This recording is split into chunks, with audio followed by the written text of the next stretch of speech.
The components of motivation, psychology and action. Motivation plays an important role in people's lives. It motivates them to strive for success, keep up their health, and even do things they do not understand. Huffman defines motivation as a set of factors that activate, direct, and maintain behavior, usually toward some goal. There are many theories explaining the purpose and components of motivation. The most common explanations are the biological, psychological, and biopsychological theories. The theories differ in the type of motive, which usually includes factors such as fulfilling bodily needs, hunger and sleep, and social needs for love, acceptance, and success. The latter needs vary depending on culture and social expectations. The biological theory depends on the principles of instinct, drive reduction, and optimal arousal. Instinct is perhaps the hardest to explain because it derives from the evolutionary needs of a species. Humans do not have a rational explanation for birds' need to weave nests, salmon to swim upstream, and other animal behaviors. The same is true for people. Such acts as competition and aggression are inherent. Because humans are social creatures, evolution favored those who could be able to compete for natural resources and defend their territory and families from invaders. This theory was prominent during the early 20th century until it was replaced by the drive reduction theory. Drive reduction theory suggests that when physical needs are not met, food, water, and oxygen, drive motivation occurs. This state is the instinct to return to homeostasis, the optimal condition when the body is in equilibrium. Humans strive to maintain the best conditions for functioning: hunger, blood glucose levels, comfortable temperatures, and proper air conditioning. For example, air humidifiers and conditioners are integral to the home because people in a drive state cannot relax and wish to restore equilibrium in their bodies.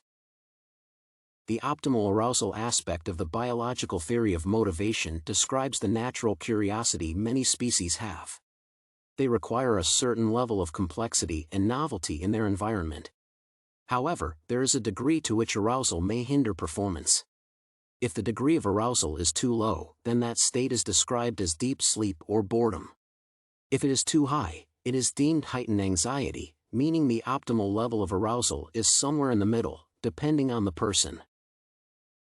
Biological theories explain why people strive to fulfill their physical needs, but other aspects of motivation are not covered. Psychological theories suggest that there are social needs that are required to be met.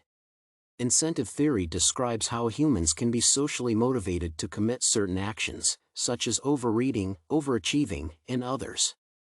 If biological drives internally push towards actions, then psychological drives pull. Incentives at work often motivate people to push themselves to receive a promotion or a raise.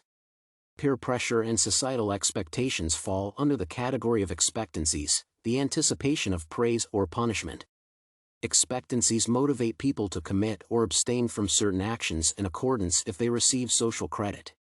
These motivations are subjective and vary depending on social expectations, cultural norms, and a person's tendencies to conform to them. The biopsychological theory depends on the connection between biological and psychological theories.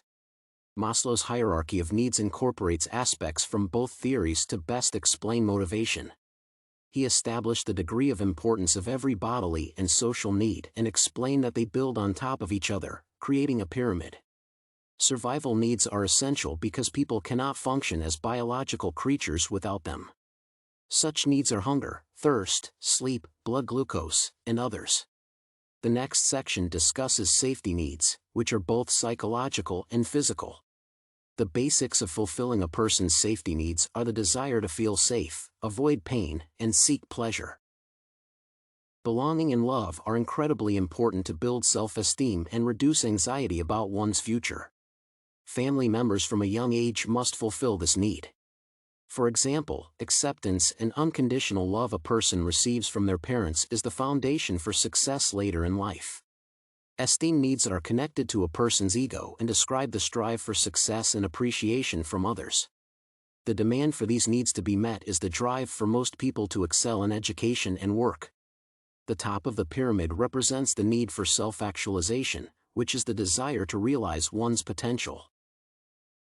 The theory is highly deemed by most, but there are some criticisms. For example, the pyramid suggests that if lower-level needs are not met, higher-level social needs will not be fulfilled. However, people can achieve self-actualization without more basic needs being met. A person can gain approval and self-fulfillment without even receiving love or affection. People may also feel fulfilled without fulfilling basic needs such as safety or hunger. This theory only reflects the Western view of a person's social needs, which is highly individualistic. While researching this topic, I found myself understanding my motivations better. For example, the need for love and acceptance plays an incredibly important role in how I behave. The strongest motivation for my social interactions is not gaining approval but rather love and genuine connection from others. It pushes me to open up to people, help others, and provide emotional support because I crave to form a deep bond with others.